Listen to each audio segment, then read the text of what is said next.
ao Coliseu. Vamos levar ao espetáculo público o sofrimento, os leões. Eu tive o prazer de andar minuciosamente dentro do Coliseu e eu vi a história. Famílias inteiras foram dilaceradas pelos leões. Os meninos choravam agarrados na veste do pai e da mãe. E o pai dizia: os leões vão nos destruir, mas a gente não pode desistir, porque eles nos atacam aqui e Jesus já está nos esperando lá. Eles não desistiam.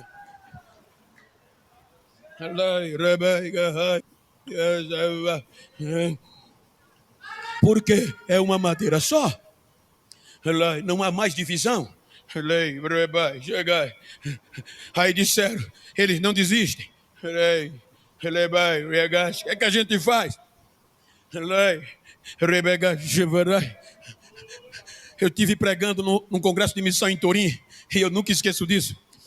Quando eu terminei de pregar em Turino, Itália, o pastor na segunda-feira disse: Bento, eu vou te dar um presente.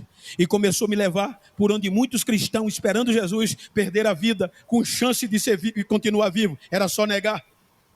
Ele diz: Bento, me levou num lago. Está vendo esse lago? É largo, profundo.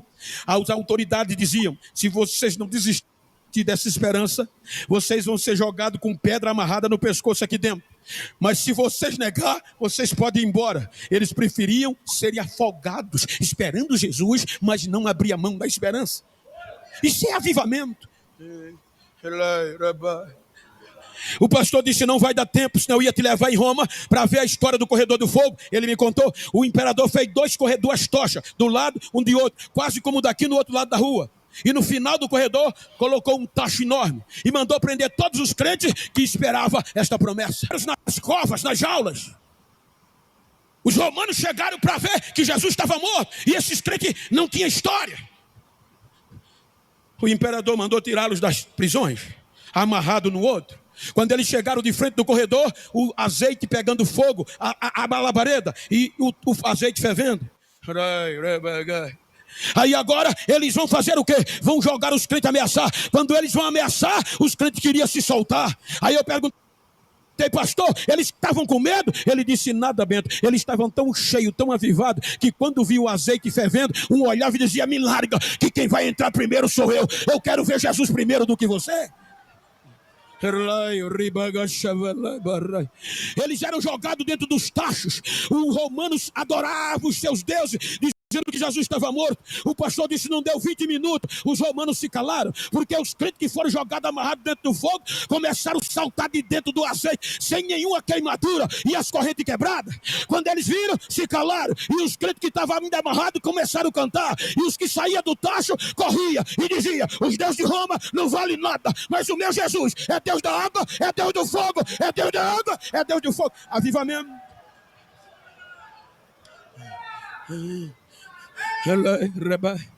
64 anos depois de Cristo, eles param Pedro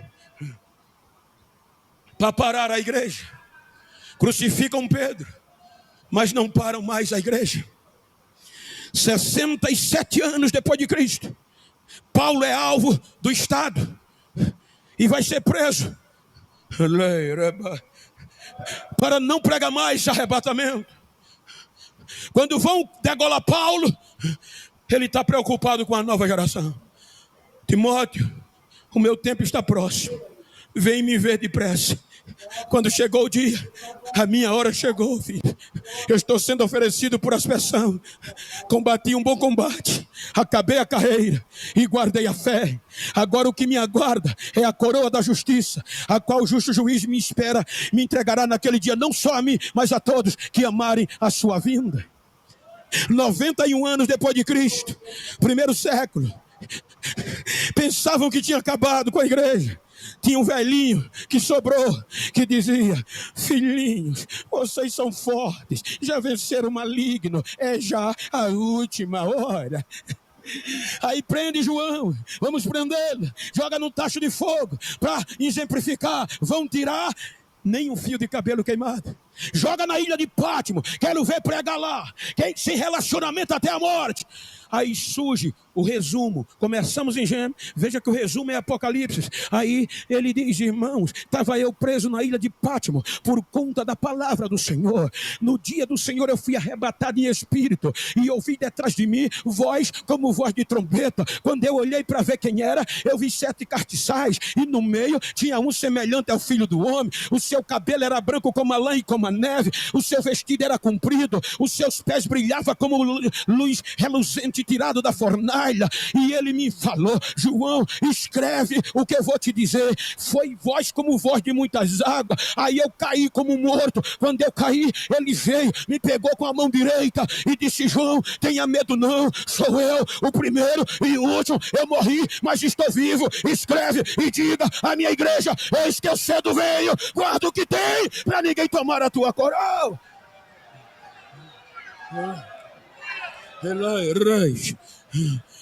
Século 4, a mutilação dos jovens, das mulheres. Peito das mulheres era arrancado, jovens eram quebrados as articulações para desistir, mas eles não desistiam. Século 13, tira a Bíblia de circulação para que eles não conheçam, mas não conseguiram. Levanta-as John Hus. Século 16, vem as indulgências plenárias e parciais, tirando o poder da graça, do sangue e da glória, mas não pararam a igreja. Século 18, vem o liberalismo teológico, dizendo que o Espírito Santo não intervia e que a única verdade de Jesus é que ele padeceu na mão de Pôncio Pilato e morreu, mas não pararam a igreja. Século 20, quando pensava que o avivamento tinha acabado, a Europa é sacudida pelo país de Gales, pelo jovem de 13 anos, 26 anos. Califórnia é tomada pelo avivamento.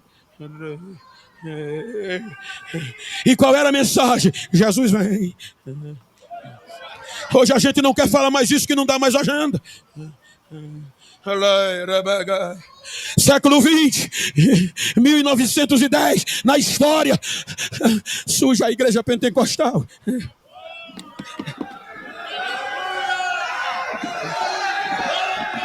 Século 20, os nossos pais não tinham microfone sem fio, os nossos pais não pregavam no carpete, era telha de brasilite, em vez de selfie, era mijo, era cocô jogado neles, era ovo podre, mas eles não desistiam. Jesus salva, Jesus cura, Jesus batiza e ele vem, o avivamento caía. Os nossos cultos não dependiam de famosos. A gente já saía de casa falando línguas estranhas. Hoje a igreja só entra se trouxer famosos. Não, o avivamento era tão grande, gente, que não precisava. Para terminar o culto era problema. Eu vi muitas vezes pessoa trazer crente morto e sair vivo pela oração da igreja. O pastor dizia: apaga a luz, senão ele não sai. Quanto mais apagava a luz, mais Jesus batizava e os crentes pegavam fogo dentro da igreja.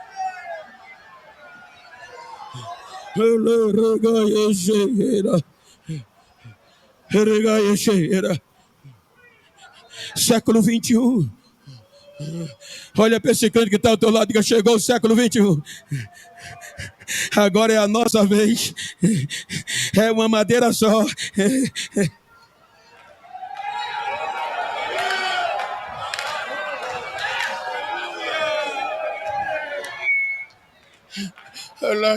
Concluindo,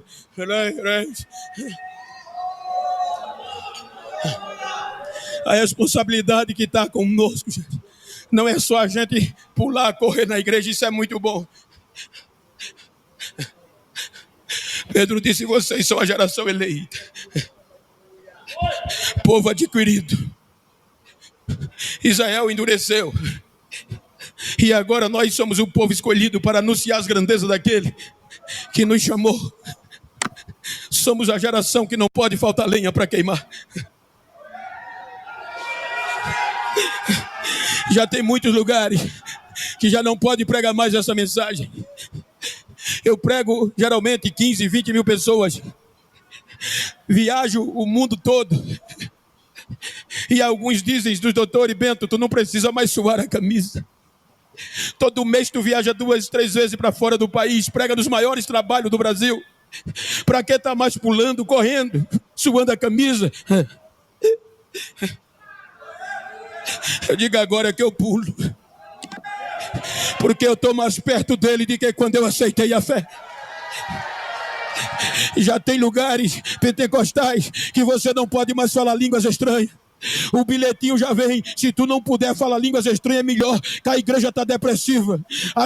A pandemia depreciou a igreja. Então não assusta o crente nem com arrebatamento, nem com Pentecoste. Prega light, prega, ensina coach, que vai dar mais sucesso. Mas eu louvo a Deus, que Deus tem me dado coragem para dizer: continue pregando coach, que eu vou continuar pregando avivamento e arrebatamento até que ele venha, porque ainda tem uma geração pentecostal. Cadê a geração? Cadê a geração pentecostal? Cadê ela?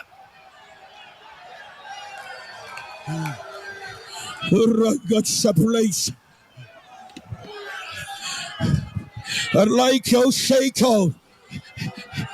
Shape like I see the whole. A line. Lábia sobe a cara. Align your raias. Chamando a raiva.